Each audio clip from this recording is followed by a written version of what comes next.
Pinoys forget stuff easily. That's why I made this video to remind them of the wonderful, amazing things the government did last year. Don't worry, administration, I got your back. So here are the top 5 Kupal Plays of the Year, sponsored by the tax-paying citizens of the Philippines. Number 5! Dibolds Manyanita and Promotion.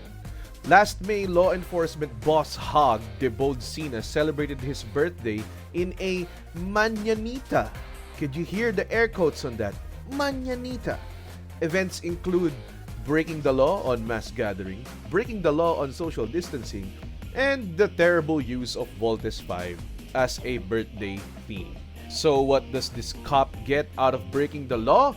A promotion. That's right, ladies and gentlemen. Instead of getting ultramagnetic whip, this law-breaking cop went straight to the ultramagnetic top and became our country's new police chief.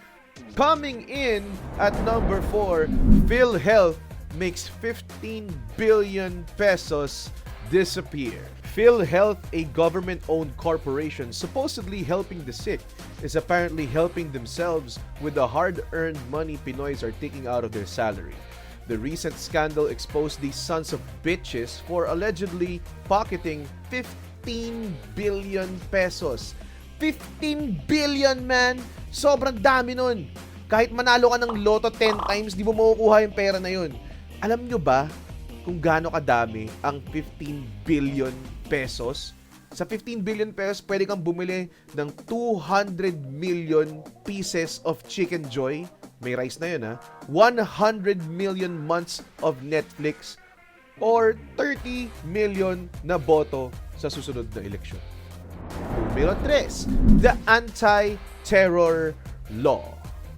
The year is 2020 and you'd think people would care about stuff like, basic human rights. But our government is, how do you put it lightly, very old school. Every city is still run by families as if it's some sort of royal bloodline thing.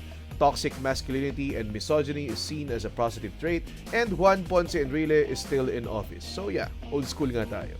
So it's no surprise, last July, the Antiterror Bill became the Antiterror Law, which states that basic human rights like stating an opinion can be considered terrorism.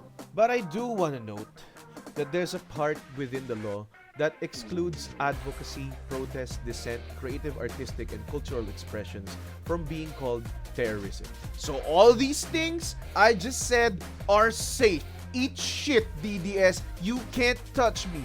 But honestly, with the government's grand history of word skewing and loophole exploitation, we should really still be worried. I mean, lawmakers and law enforcers break the law here. So yeah, you get the point. Speaking of word skewing and mental gymnastics, number 2, Harry Roque, the human bullshit factory. 2020 is definitely a career season for Harry Roque. The amount of bullshit he has conjured just to progress his career is truly, truly commendable. Just Google the words Harry Roque defense and a shit ton of things will come out. This guy has downplayed any misinformation and inappropriate statements made by the president as a joke. I mean, this guy is sucking it hard, like balls deep hard. No, like balls included hard. But perhaps the best part of all is when Duterte was like, you can use gasoline as disinfectant. And then the next day, Harry Roque was like, di pa kayo sanay sa presidente. Alam mo namang nagjo-joke lang yun. He's only joking. And then the day after that, Duterte was like, no, I'm not joking. You can use gasoline as disinfectant. Sige, punta ka dun sa crudo. I-spray mo dun sa mask kung wala ka ng alcohol. Like, things like that. That's just really hilarious to me. Not the terrible impressions. What's hilarious to me is that, alam mo yung sobrang sip-sip mo, na nairita na yung taong sinisip-sipan mo, kaya nilaglag ka na lang. Yun yung nangyari dun, men. Yun yung nangyari dun. Kaya sobrang kadiri ka. Sobrang kadiri, man. Ay, sobrang hiri. How the hell do you sleep at night, man? Coming in at number 1, Heal as One, but PSG muna. Republic Act 11469 is a law that was enacted to give the President of the Philippines additional authority to combat the COVID-19 epidemic. It is otherwise known as the Bayanihan Heal as One Act. I'll repeat, Heal as One Act. But apparently sly old Papi Doots pulled a fast one again. Oh, sly old Papi Doots. You silly man. He said that almost all soldiers from the armed forces of the Philippines, including his own presidential security group, have already been inoculated with a COVID-19 vaccine, despite the fact that no vaccine has been approved by the Food and Drug Authority. So they literally broke the law so they can circle jerk each other in the palace. Okay, sige, fine. Imposible nga namang sabay-sabay tayo ma-vaccine. May mauuna talaga. Alam ko yun, okay?